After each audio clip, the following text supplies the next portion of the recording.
दोस्तों आज इस वीडियो में बात होगी डबल ढोल की नंगे रणवीर सिंह और विद्युत जामवाल की। आप सभी को पता है कि जब रणवीर सिंह की फिल्म रिलीज होने वाली थी तो उसने नंगे होकर एक फोटो शूट कराया था और फिर उन फोटोज को सोशल मीडिया पर वायरल किया था ताकि उसको पब्लिसिटी मिले। और बस अब ऐसा ही कुछ विद्युत जामवाल ने किया है। उसने भी जंगल में जाकर बिल्कुल नंगे होकर फोटो शूट कराया है। विद्युत जामवाल ने बहाना यह बताया है कि भाई मैं नेचर को बहुत ज्यादा पसंद करता हूं, पहाड़ों को, जंगलों को बहुत ज्यादा पसंद करता हूं, इसलिए मैं हर साल तकरीबन 10-15 दिन जंगलों में जाकर अकेला रहता हूं। और इस साल भी अब मैं जंगलों में बिल्कुल अकेला हूं 10-15 दिन के लिए। लेकिन भाई साहब अगर आप अकेले हो तो आपकी फोटो कौन खींच रहा है ये तो बताओ आप। तो मंकी नुमा उछल कूद करने वाले एक्टर, झूठ तो मत बोलो, सच तो बोलो कि आप वहां क्या कर रहे हो।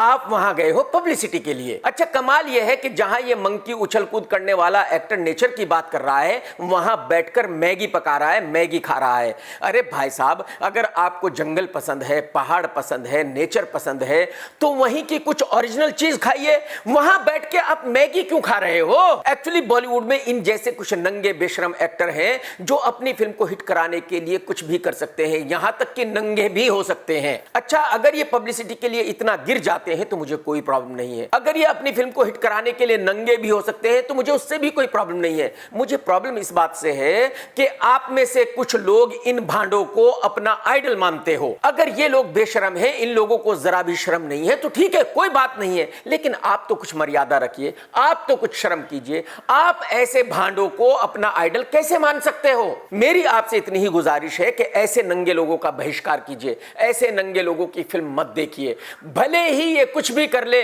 फिर भी आपने इनकी फिल्में नहीं देखनी है। वैसे भी इन नंगों की फिल्म कोई नहीं देखता। ये जो विद्युत जामवाल है ये अब तक अपने करियर में तकरीबन 15 से 16 डिसास्टर दे चुका है। इसकी लाइफ में आज तक कोई भी इसकी फिल्म हिट नहीं हुई है। तो आप समझ सकते हो कि कितना डेस्परेट है और ये अपनी फिल्म को हिट करने के लिए कुछ भी कर सकता है। ये अलग बात है कि इसके बावजूद भी इसकी फिल्म हिट नहीं होगी। इसकी फिल्म देखता कौन है? 0.001% लोग देखते हैं। तो आप लोगों से भी मेरी यही रिक्वेस्ट है कि इसकी फिल्म मत देखना, इसकी फिल्म का पूरी तरह बहिष्कार करना। और मैं तो कहता हूं कि ऐसे जितने भी बेशरम लोग हैं उनका पूरी तरह आप बहिष्कार कीजिए। देखिए आप सभी एक समाज में रहते हैं और आपका कर्तव्य है कि आप बुरे को बुरा कहें, अच्छे को अच्छा कहें। तो अगर ये लोग ऐसा नंगापन फैला रहे हैं, अगर ये लोग ऐसी बेहुदा हरकतें कर रहे हैं तो आप इनको सबक सिखाइए, इनका बहिष्कार कीजिए, इनको अपना आइडल मानना बिल्कुल बंद कर दीजिए, इनकी फिल्में देखना बिल्कुल बंद कर दीजिए। जिस फिल्म के लिए ये मंकी उछल कूद करने वाला एक्टर ये सब ड्रामा कर रहा है उस फिल्म का नाम है क्रैक। वो फिल्म अगले साल 23 फरवरी को रिलीज होगी। ये फिल्म तकरीबन 100 करोड़ के बजट में बनी है और आप सभी को पता है कि इस मंकी उछल कूद करने वाले एक्टर की फिल्म 10 करोड़ से ज्यादा का बिजनेस नहीं कर सकती। तो इसमें कम से कम 80-90 करोड़ रुपए का लॉस होगा। लेकिन इस फिल्म का प्रोजेक्ट बना कैसे? विद्युत जामवाल ने क्या क्या हथकंडे अपनाए, क्या क्या चालें चली इस फिल्म को बनाने के लिए, ये जानना आपके लिए इंटरेस्टिंग भी होगा और जरूरी भी होगा। लेकिन अगर आपने अब तक मेरा चैनल सब्सक्राइब नहीं किया तो कर लो और घंटी नहीं दबाई तो जरूर दबा दो। और भाई साहब अगर आप ये वीडियो देखेंगे तो लाइक करना बिल्कुल मत भूलना और कमेंट करके तो जरूर बताना कि ये वीडियो आपको कैसा लगा। मुझे पता नहीं आप लोगों में से कितने लोगों को ये पता है कि जो बॉलीवुड के दूसरे प्रोड्यूसर्स हैं वो विद्युत जामवाल को अपनी फिल्मों में लेते नहीं हैं।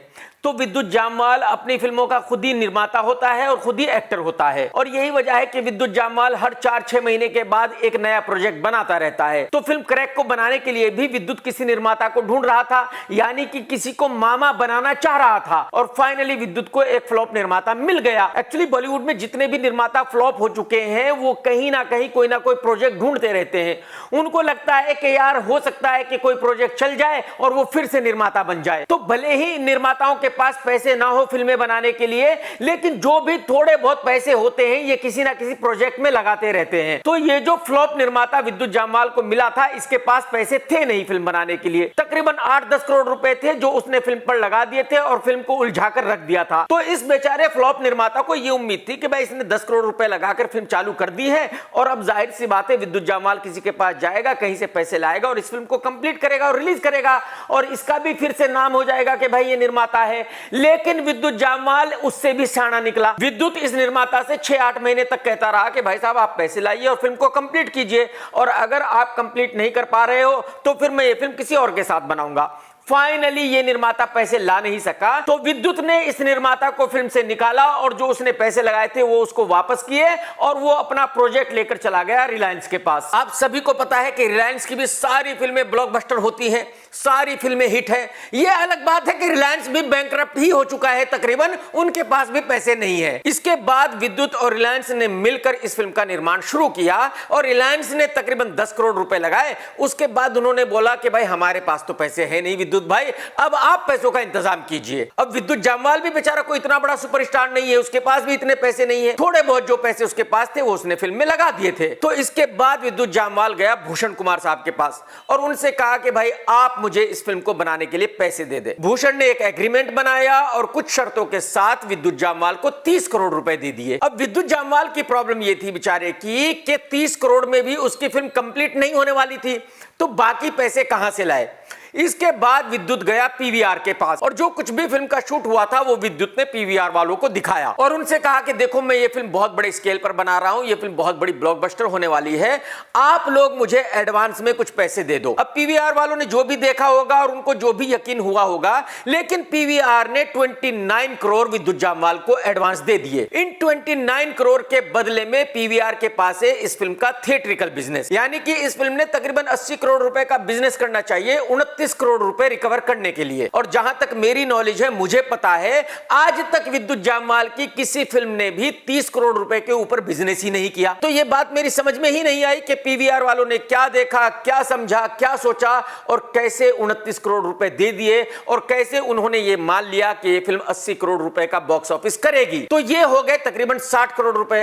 लेकिन भाई साहब जैसे कि मैंने आपको बताया कि इस फिल्म की लैंडिंग कॉस्ट है 90 करोड़ रुपए, तो अभी भी 30 करोड़ रुपए कम है। विद्युत जामवाल ने हॉटस्टार में किसी को तो फंसाया हुआ है, कोई तो उसकी गोटी है जो वहां इससे पैसे लेकर इसका माल वहां बिकवाते हैं। मुझे ऐसा लगता है कि शायद गौरव बैनर्जी वो आदमी है जो इसका गुर्गा है, जो इससे कमीशन खाता है। लेकिन आपको सुन के हैरानी होगी कि विद्युत जामवाल ने इस फिल्म के डिजिटल राइट्स बेचे हैं हॉटस्टार को 55 करोड़ में। कितने भाई साहब? 55 करोड़ में। आप यकीन करो बहुत बड़े बड़े स्टार्स की फिल्मों के डिजिटल राइट्स 55 करोड़ में नहीं बिकते, लेकिन इस भाई ने हॉटस्टार को चूना लगा दिया और 55 करोड़ में अपने राइट्स बेच दिए। मुझे ऐसा लगता है कि 55 करोड़ में से 40 करोड़ विद्युत को मिला होगा और बाकी के 15 करोड़ रुपए उनमें बटे होंगे जो हॉटस्टार में बैठे हुए हैं, जिन्होंने ये डील फाइनल की होगी, जिन्होंने विद्युत की इस फिल्म के राइट्स इतने महंगे दामों पर बिकवाए होंगे। अच्छा, ये एक कॉर्पोरेट हाउस की कहानी नहीं है, हर कॉर्पोरेट हाउस का यही हाल है भाई साहब। जो लोग भी कॉर्पोरेट हाउसेस में काम करते हैं, भले ही कितनी ही छोटी पोजीशन पे हो, 2-3 साल में 50 करोड़ रुपए तो आराम से बना ही लेते हैं। तो जब विद्युत ने हॉटस्टार में बैठे हुए लोगों को कमीशन दिया तो जाहिर सी बात है विद्युत का काम भी होगा। तो विद्युत ने उनसे कहा कि भाई साहब मुझे कम से कम 30% एडवांस दे दो। तो विद्युत ने कुछ 15 से 20 करोड़ रुपए एडवांस ले लिए हॉटस्टार से। इस फिल्म में विलन का रोल कर रहा है महाफ्लॉप एक्टर अर्जुन रामपाल। वो जिस फिल्म में आ जाता है भाई साहब, गारंटी हो जाता है कि वो फिल्म सुपर डुपर डिजास्टर ही होगी।